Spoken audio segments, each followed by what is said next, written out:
Assalamualaikum warahmatullahi wabarakatuh. Saya ingin bertanya tentang taklid Ustadz. Di dalam pembahasan tentang taklid, Ustadz pernah mengatakan bahwa Ahlus Sunnah juga bertaklid sebagaimana para pengikut mazhab Syiah Imamiyah.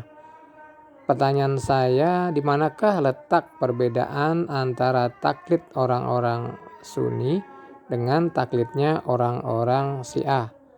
Terima kasih Ustadz. Assalamualaikum warahmatullahi wabarakatuh. Waalaikumsalam warahmatullahi wabarakatuh. Terima kasih atas soal yang antum sampaikan.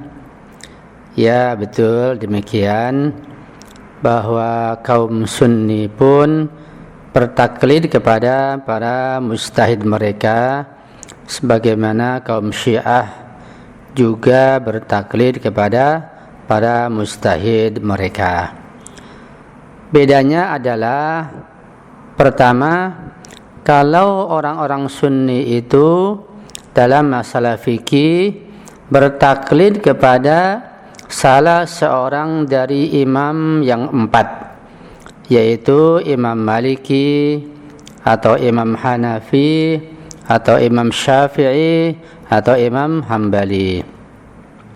Dan tentunya di antara para imam Sunni yang 4 orang ini terdapat ikhtilaf atau perbedaan pandangan dalam masalah fikih, dalam berbagai masalah fikih, seperti masalah sholat, puasa, haji, dan lain sebagainya. Satu contoh misalnya, Imam Maliki itu, yaitu gurunya Imam Syafi'i, sholatnya irsal, yaitu meluruskan kedua tangannya, yakni tidak bersedekap, tidak sebagaimana pendapat Imam Syafi'i. Itu satu contoh saja. Karena itu para pengikut Imam Maliki yang kebanyakannya berada di Maroko atau di Maghribi, mereka ketika sholat tidak bersedekap, tetapi kedua tangan mereka lurus, sebagaimana yang dilakukan oleh kaum Syiah Imamiyah.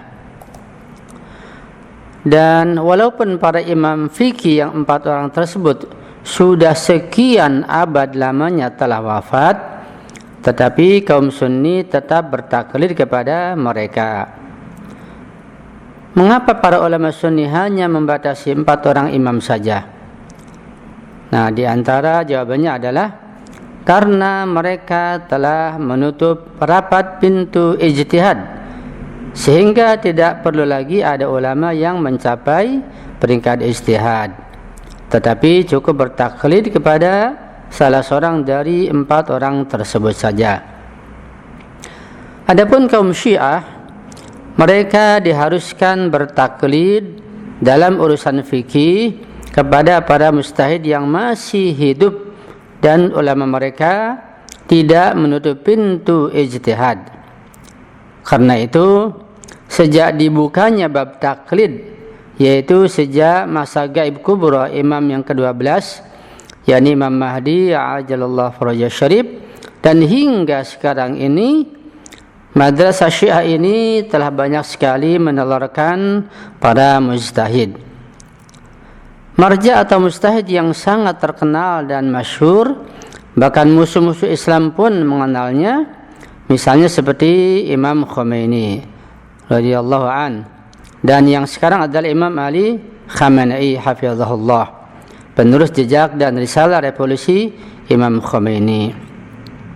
Karena itu, melihat realita ini, nampaknya mazhab ahli sunnah dalam masalah fikih dan bahkan juga dalam masalah hadis, tafsir, akidah, filsafat, irfan, dan lain-lain, itu jauh ketinggalan dibandingkan dengan mazhab Syiah Imamiyah.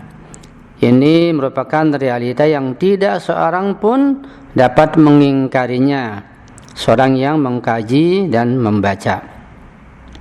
Lebih dari itu, mazhab Syiah Imamiyah telah berhasil membentuk dan mendirikan negara Islam di Iran, dan kemungkinan besar akan merembet ke Irak, ke Lebanon, Syria, Yaman, dan lain-lain. Sementara mazhab Sunni belum nampak. Bahkan mungkin konsepnya pun masih perlu disiapkan terlebih dahulu. Perbedaan yang kedua adalah bahwa para ulama dan mujtahid mazhab Sunni itu mengambil ilmu dari para sahabat Nabi sallallahu alaihi wasallam, dan para sahabat Nabi tentunya mengambil ilmu dari Nabi sallallahu alaihi wasallam. Jadi sumber ilmu dan syariat adalah Nabi Muhammad sallallahu alaihi wasallam yang datang dari Allah Subhanahu wa taala.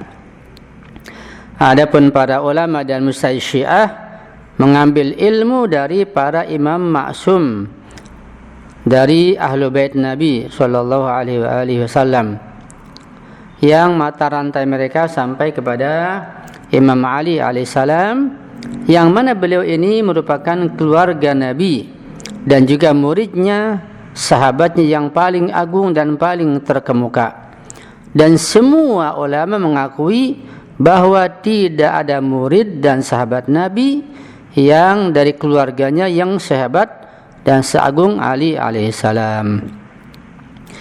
Dengan kata lain bahwa para pengikut ahlu sunnah itu mengambil ilmu dan syariat dari Rasulullah melalui jalur para sahabat Nabi yang sampai kepada para imam mazhab mereka yang 4 orang tadi. Sedangkan para pengikut mazhab Ahlul Bait atau para ulama mereka itu mengambil ilmu dan syariat juga sama-sama dari Rasulullah, tetapi melalui jalur keluarga suci beliau, yaitu ada 12 orang, dari mulai Imam Ali, Imam Hasan, Imam Husain, Imam Ali Zainal Abidin, Imam Muhammad Baqir, Imam Ja'far As-Sadiq, yang merupakan gurunya Imam Hanafi dan Imam Maliki. Kemudian Imam Musa Al-Kadhim, Imam Ali Ar-Ridha, Imam Muhammad Al-Jawad, Imam Ali Al-Hadi, Imam Hasan Al-Askari, dan dari Imam Mahdi, yaitu imam yang ke-12. Nah, kesemua imam dari keluarga suci Rasul ini diakui oleh seluruh ulama tanpa kecuali. Diakui tentang kealiman, kedalaman ilmu mereka, ketakwaan, kejujuran, keberanian, kesederhanaan, dan seluruh sifat-sifat mulia lainnya. Dan mereka semua itu satu pandangan, baik dalam masalah akidah maupun dalam masalah fikih. Sementara mazhab ahli sunnah tidak demikian. Dalam masalah akidah dan masalah fikih beda imam mujtahid. Bahkan ada ikhtilaf antara Asy'ariyah dan Al-Maturidiyah. Adapun pertanyaan mengenai apa sebabnya mazhab ahli sunnah hanya membatasi 4 orang imam saja, kapan mazhab sunni itu muncul dan lahir? Apakah Nabi pernah memerintahkan agar umat Islam mengikuti salah satu dari 4 orang tersebut? Atau apakah 4 orang imam tersebut pernah mengatakan, ikutilah aku karena aku yang benar, atau aku yang paling benar? Soal-soal semacam ini dan yang lainnya bisa kita diskusikan pada lain kesempatan insyaallah. Cukup saja secara singkat yang bisa saya berikan. Wassalamualaikum warahmatullahi wabarakatuh.